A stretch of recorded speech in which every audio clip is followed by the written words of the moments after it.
एसनोर cartoon network. Ragini एक छोटे गांव से थी और कम पढ़ी लिखी लड़की थी। उसकी शादी शहर में अच्छे खाते पीते घर में हो जाती है। रागिनी, माँ सुबह सुबह मंदिर चली गई हैं। तुम मेरे लिए नाश्ता बना दो, मुझे देर हो रही है। जी जी, मैं आपके लिए अभी मजेदार सा नाश्ता बनाकर लाती हूँ जी। ये कहकर रागिनी किचन में चली जाती है। हे राम, रात के सारे झूठे बर्तन वैसे ही पड़े हैं। मैं एक काम करती हूँ, बड़ी वाली मशीन में डालकर धो लेती हूँ। ये कहकर रागिनी सारे बर्तन वॉशिंग मशीन में डाल देती है और जैसे ही वॉशिंग मशीन का बटन ऑन करती है, मशीन के अंदर पड़े बर्तन धड़ाम धड़ूम की आवाज़ से टूटने लगते हैं और एक जोरदार आवाज़ के साथ वॉशिंग मशीन की मोटर जल जाती है। हे भगवान, ये क्या, वॉशिंग मशीन में आग लग गई। अरे बेवकूफ औरत, किसने कहा था वॉशिंग मशीन में बर्तन धोने के लिए? परसों आप ही ने तो कहा था ना जी। अरे फूटी किस्मत मेरी बेवकूफ औरत, मैंने तो तुझे डिश वॉशर के बारे में कहा था। वॉशिंग मशीन में तो कपड़े धोए जाते हैं। अच्छा, बहुत ज्यादा नुकसान हुआ है क्या? अब तो इसका मिस्त्री ही आके बताएगा। अब मैं जा रहा हूँ। अच्छा नाश्ता करवाया तुमने सुबह सुबह। माँ के आने तक किसी चीज को हाथ मत लगाना। ये कहकर रागिनी का पति चला जाता है।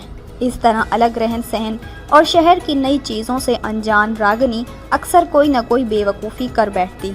इसी तरह एक दिन रागिनी कमरे में आती है कि तभी उसकी नज़र उसके शौहर के लैपटॉप पर पड़ती है। मेरे पतिदेव का भी जवाब नहीं है। इतनी महंगी चीज को ऐसे ही रख दिया। कितनी धूल जमी है, इस पर अभी साबुन रगड़ के साफ कर देती हूँ। रागिनी लैपटॉप को धोकर कपड़ों के साथ रस्सी पर टांग देती है। शाम को जब रागिनी का शौहर घर आता है तो अपने लैपटॉप पर रस्सी पर टंगा देखकर उसकी आंखें फटी की फटी रह जाती हैं। हे भगवान, मेरा 50,000 का लैपटॉप फांसी पे क्यों लटका हुआ है? रागिनी, रागिनी जल्दी बाहर आओ। रागिनी, क्या हुआ जी? अब ये न कहना कि तुम्हारे गांव में लोग लैपटॉप को इसी तरह धोकर सुखाते हैं।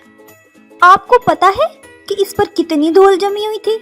एक तो अपनी चीजों की सफाई नहीं करते, ऊपर से मुझे आंखें दिखाते हैं। हे भगवान, मैं इस पागल औरत का क्या करूं, क्या करूं? शोर सुनकर रागिनी की सास वहां आ जाती है। ओ बेटा, इतने जोर से क्यों चिल्ला रहा है? बाहर तक तेरी आवाज आ रही है। आप खुद ही देख लो माँ, कि आपकी लाडली बहू ने मेरे लैपटॉप के साथ क्या किया है। अब ये किसी काम का नहीं बचा। अरे बेटा, गलती तो इंसान से ही होती है। प्यार से समझा सकता था ना। जब देखो इस पर धौंस जमाता रहता है। तू चल मेरे साथ बहू। फिर एक दिन रागिनी बाजार जाती है। अरे बाजी, ऐसा सामान आपको पूरे बाजार में नहीं मिलेगा, सिर्फ 600 रुपए में। बाप रे बाप, 100 रुपए की चीज 600 रुपए में दे रहे हो? अरे लूटना है तो बैंक जाकर लूटो, हम गरीबों को क्यों बेवकूफ बना रहे हो? अरे बहन जी सुनिए तो। अच्छा कितने पैसे देंगी? 200 रुपए। अरे बहन जी, ये तो बहुत कम है। अच्छा चले एक काम करें, अब 400 रुपए दे दें बस। जी नहीं, मैं तो 200 ही दूंगी। देना है तो दो, वरना मैं तो चली भाई। अच्छा ठीक है बाजी जी, आप 200 रुपए ही दे दो, आपकी मर्जी, ये लीजिए आप। इस तरह रागिनी ढेर सारी शॉपिंग करके लाती है। शाम को जब उसका शौहर घर आता है तो इतना सारा सामान देखकर हैरान रह जाता है। हे भगवान, लगता है रागिनी पूरा बाजार खरीद कर लाई है। लगता है इस औरत के कारण मुझे कटोरा लेकर सड़क पर बैठना पड़ेगा। इतने में रागिनी और उसकी सास वहां आ जाती हैं। अरे क्या हुआ, मुंह में क्यों बड़बड़ा रहे हो? माँ, इतना सारा सामान लाने की आखिर क्या जरूरत थी? हाँ तो तू भी तो लाता था ना इतना सामान। अच्छा चल सोच के बता, कितने का होगा ये सारा? इसमें सोचना क्या है माँ, 10-12 हजार से कम का नहीं लगता मुझे। अरे नालायक, मेरी बहू ये सारा सामान सिर्फ 5,000 रुपए में लाई। क्या माँ, तू मजाक कर रही है ना? सिर्फ इतना ही नहीं, बहू ने हर महीने बचत करके तेरा लिए नया लैपटॉप भी खरीद लिया है। क्या बात है माँ, सिर्फ ज्यादा पढ़े लिखे होने से कुछ नहीं होता। समाज में रहने और लोगों से बात करने के तौर तरीके भी आने चाहिए, जो सब रागिनी में हैं।